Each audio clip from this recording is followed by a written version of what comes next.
ई-KYC मुळे ज्या लाभार्थी आहेत त्यांना अधिकचा फायदा होणार आहे, कारण त्यांचं ई-KYC ऑथरायझेशन झालं की त्यांना नियमित लाभ मिळणार आहे। म्हणजे या ज्या तक्रारी आहेत की 1 महिन्याचा लाभ मिळाला, दुसऱ्या महिन्याचा मिळायला विलंब झाला, तिसऱ्या महिन्याचा त्या ठिकाणी थांबला गेला, तर या सगळ्यामध्ये सरळता आणि त्याचबरोबर सुलभता ही त्या निमित्ताने येणार आहे। मुख्यमंत्री माझी लाडकी बहीण जी योजना आहे त्या संदर्भामध्ये काही तक्रारी ज्या प्राप्त झाल्यात किंवा माध्यम असतील किंवा इतर जे लाभार्थी आहेत त्यांच्याकडनं सुद्धा काही प्रश्न आम्हाला साधारणपणे विचारले जात होते। मधल्या ह्या 1.5-2 महिन्याच्या कालावधीमध्ये योजनेमध्ये वेगवेगळ्या आमच्या जिल्हास्तरीय कार्यालय असतील, तालुकास्तरीय कार्यालय असतील, इथलं आयुक्त कार्यालय असेल, इथे काही तक्रारी आम्हाला त्या संदर्भामध्ये प्राप्त झाल्या आणि त्या आधारे आम्ही काही जी पावलं उचलत आहोत त्याची माहिती मी आपल्याला निश्चितपणाने देईन। आधार मिसमॅच म्हणजे नाव आणि आधार नंबर जो आहे हा मिसमॅचच्या संदर्भामध्ये आमच्याकडे काही तक्रारी प्राप्त झाल्या। काही दुबार ॲप्लिकेशन म्हणजे 2 वेळा योजनेच्या लाभासाठी ऑनलाईन ऑफलाईन असेल या ॲप्लिकेशन्सच्या काही तक्रारी आल्या। काही रिलोकेशन ऑफ स्टेट म्हणजे डोमेसाईलची जी अट आपण GR मध्ये घातलेली आहे त्याच्यामध्ये काही ज्या महाराष्ट्रामध्ये लग्नाच्या पूर्वी वास्तव्य करत होत्या पण लग्नानंतर त्या राज्यामधनं स्थलांतरित झालेल्या आहेत, अशा काही त्याच्यामध्ये काही मी स्वतःहून ॲप्लिकेशन केलेलं आहे की माझं आता लग्न झालेलं आहे आणि मी आता महाराष्ट्रातून कर्नाटकमध्ये शिफ्ट झालेली आहे।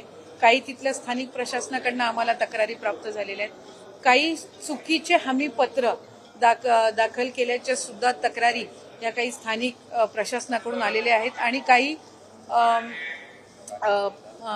सरकारी नोकरीमध्ये लागलेले असल्यामुळे त्यांचा लाभ आता कमी करण्यात यावा अशा पद्धतीच्या काही स्वतःहून त्यांनी ॲप्लिकेशन केलेले आहेत की माझी सरकारी नोकरी लागलेली आहे त्याच्यामुळे आपण हे सरकारी चलन मार्फत ते रिफंड करून घ्यावं, जे आम्ही काही प्रमाणामध्ये काही जिथे कंप्लेंट बेस्ड आहे तिथं सुरुवात केलेली आहे। पण काही ठिकाणी आत्ता आमची सरकारी नोकरी लागलेली आहे तर आम्ही या लाभासाठी पात्र नाही म्हणून आमचा लाभ कमी करण्यात यावा किंवा काही 2.5 लाखापेक्षा जास्ती त्यांचं उत्पन्न झालेलं आहे म्हणून काही आलेले आहेत। तर काही विभागाकडून आलेल्या आहेत तक्रारी, तर काही स्वतःहून केलेल्या सुद्धा तक्रारी आहेत।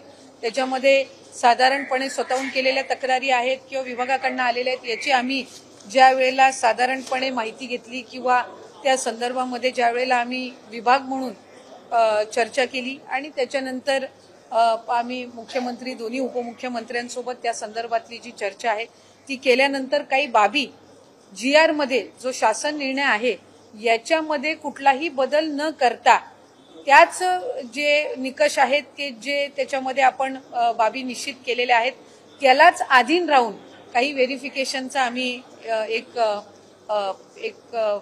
कार्यपद्धत आम्ही केलेली आहे डिसाईड। त्याच्यामध्ये साधारणपणे आपला जो इन्कम टॅक्स आहे म्हणजे आपण 2.5 लाखापेक्षा कमी उत्पन्न असणाऱ्या लाभार्थ्यांना आपण याच्यामध्ये लाभ देत आहोत।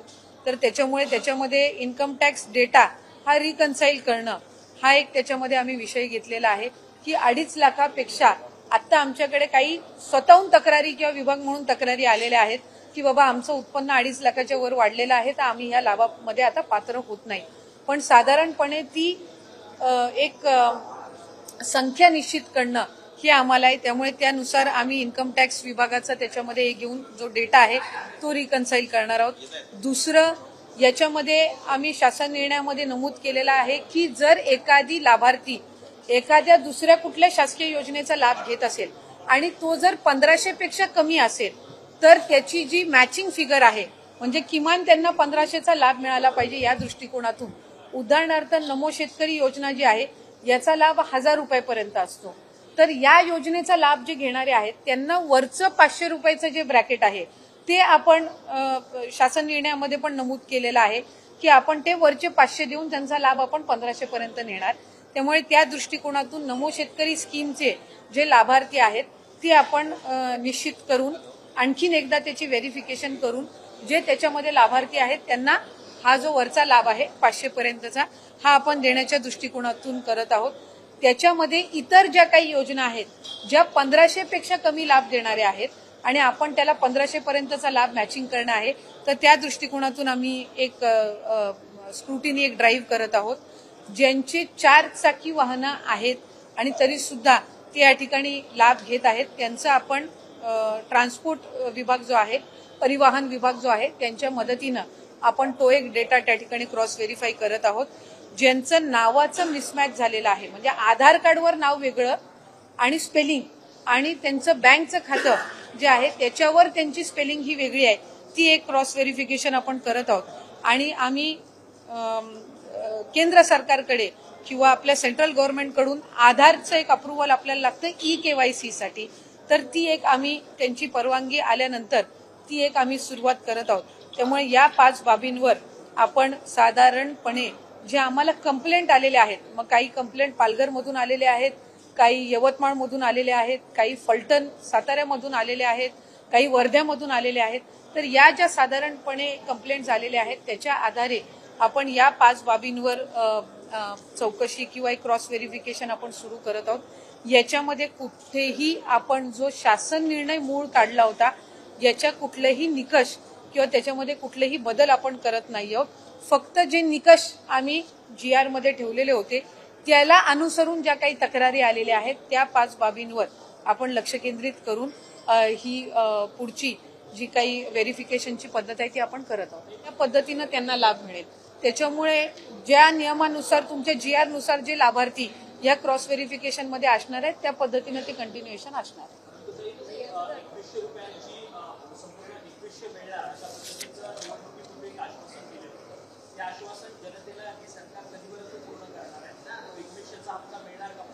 त्या संदर्भातली भूमिका पण राज्याचे मुख्यमंत्री देवेंद्रजी फडणवीस साहेबांनी, उपमुख्यमंत्री शिंदे साहेबांनी आणि दादांनी सुद्धा स्पष्ट केलेली आहे की नवीन अर्थसंकल्प आपण शेवटी ज्या वेळेला रकमेची वाढ किंवा इतर बाबी म्हणत असतो त्या रँडमली वर्षाच्या कुठल्याही कालावधीमध्ये होत नसतात.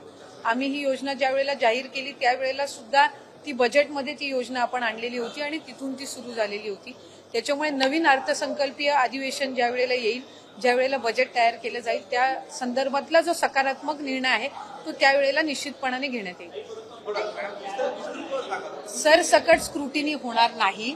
मी म्हटल्याप्रमाणे ही स्क्रुटिनी कंप्लेंट बेस्ड असणार आहे.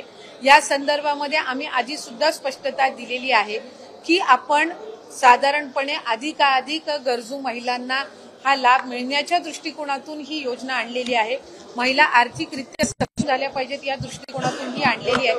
त्याच्यामुळे ज्या काही आता ज्या बाबी आम्ही नमूद केल्या या कंप्लेंट बेस्ड आहेत.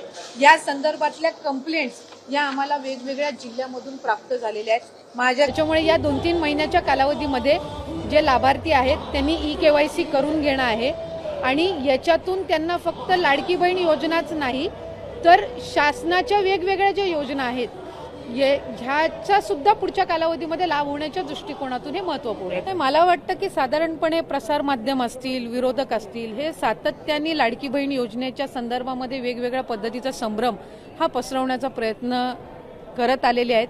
ही योजना जी आहे ही महिलांमध्ये, लाडक्या बहिणींमध्ये अतिशय प्रिय आहे. महिलांना त्याचा लाभ मिळतोय. कुठेही आम्ही याच्यामध्ये लाडकी बहिणीची संख्या कमी करण्याचा प्रयत्न नाहीये.